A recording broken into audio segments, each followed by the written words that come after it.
Good morning everyone. Welcome to Akshar International School. Today I am going to teach you all a very important topic of writing skills for class 10th English, that is formal letter. This topic is asked in your exams for 8 marks. Okay. So before we start with the question, we will be first dealing with the format of formal letter, that how it is written.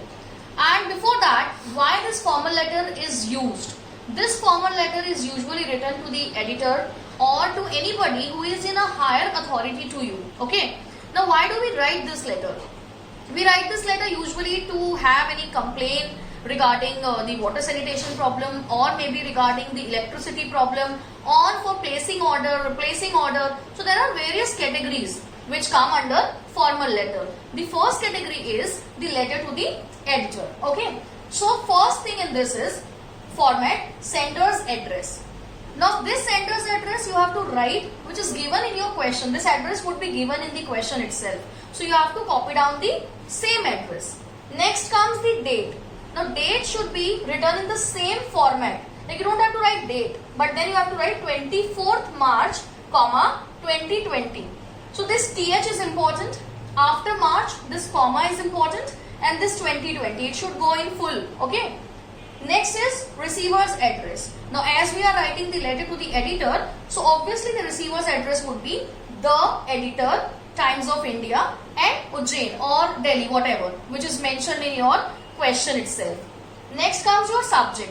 The same thing, subject would also be copied from the question itself. Suppose in the question they are asking about the problems regarding the clean and hygienic drinking water. So the same problem will come in the subject also, that problem regarding the clean and safe hygienic drinking water. Okay. Next comes your salutation. Previously we were writing respected sir, but nowadays that format has become old. So we are using dear sir. After dear sir, we don't put any comma. Okay. Next comes your content. This content is to be divided into 3 paragraphs. Para 1 will have the introduction of the topic. Whatever topic is given to you in the question, you are supposed to introduce that topic in the first para. Second comes the problems. Whatever problems you are facing due to that particular topic, like suppose if we are talking about the clean drinking water. So because of that we are facing many problems, like we are getting unhealthy, we are not able to have the clean and safe drinking water. So because of that the people are facing many problems, ill health and all these things. So that will come in the second para. The third para will be the concluding paragraph, wherein you are going to discuss the solutions which you are giving from your side so as to create the awareness in the people. These kind of paragraphs you need to divide your content into. Okay. Next comes your closing. In the closing, you are going to write name and designation. Previously we were writing thank you also, but nowadays we are not writing thank you. That is a part of the old format. So we will be writing only yours truly, yours faithfully, and then the name and designation. Suppose you are writing as a resident. So here you will be writing yours truly, XYZ, resident of XYZ colony, whatever colony is mentioned in your question. Okay.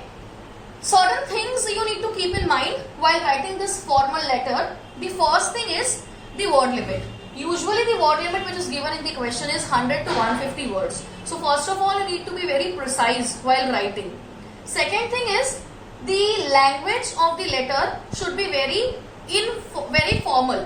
Why formal? Because you are writing to somebody who is at authority. So you can't be very formal, like it's not your friend. So you can't be that formal in your tone. Third thing is, this division of the paragraphs is very important. So you need to divide your content into 3 different paragraphs. If you write in points and if you highlight, then that is going to fetch you more marks. Now, which kind of lines we are supposed to use in para 1, how to conclude our question, all these we will be discussing in our next video. I will be giving you one sample question, how to write and then how to open your para and how to close your para. So that we will be discussing in the next video. I hope this format is clear to you. One more time we will just recap.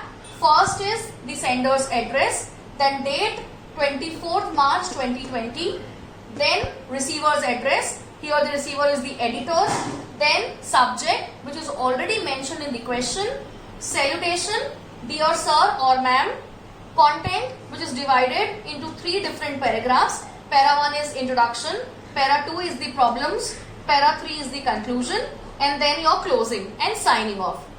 I hope this is going to help you out. So keep watching. Next video will upload with the sample question. Thank you.